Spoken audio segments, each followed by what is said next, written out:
În toată vremea, Doamne, Te-o lăuda, numele Tău cu drag voi înălța. Tu ești păstorul bun și credincios, și sus pe munte ca și în vale jos.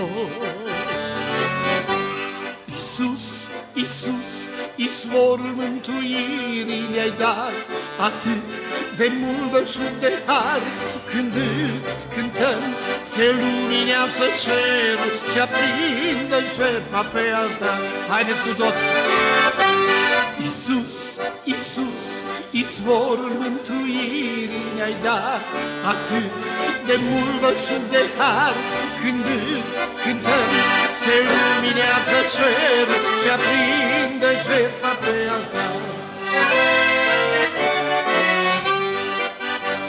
Ce nume minunat și ce frumos, plin de adevăr și har și luminos, e Iisus Domnul care ne-a iubit pe fiecare și ne-a mântuit.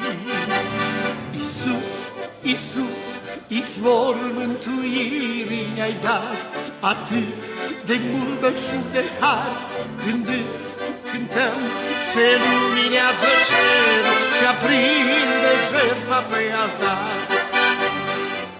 Iisus, Iisus, izvorul mântuirii ne-ai dat, atât belșug de har.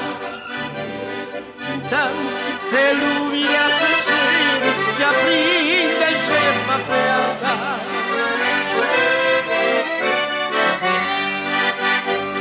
Să nu uităm nici când că Dumnezeu veghează asupra noastră El mereu.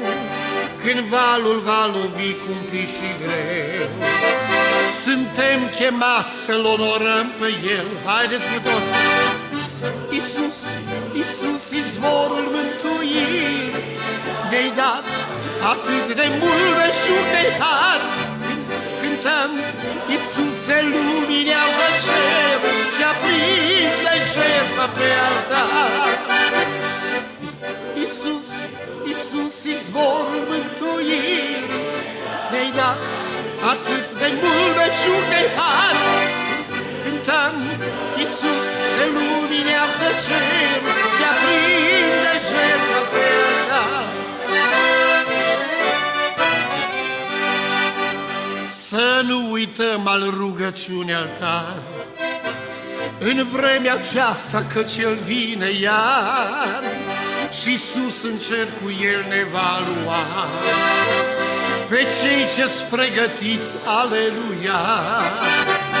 Iisus, Iisus, izvorul mântuirii ne-ai dat, atât de mult belșug de har.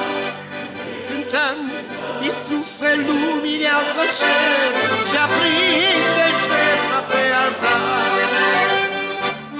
Iisus, Iisus, izvorul mântuirii ne-ai dat, atât de mult belșug de har.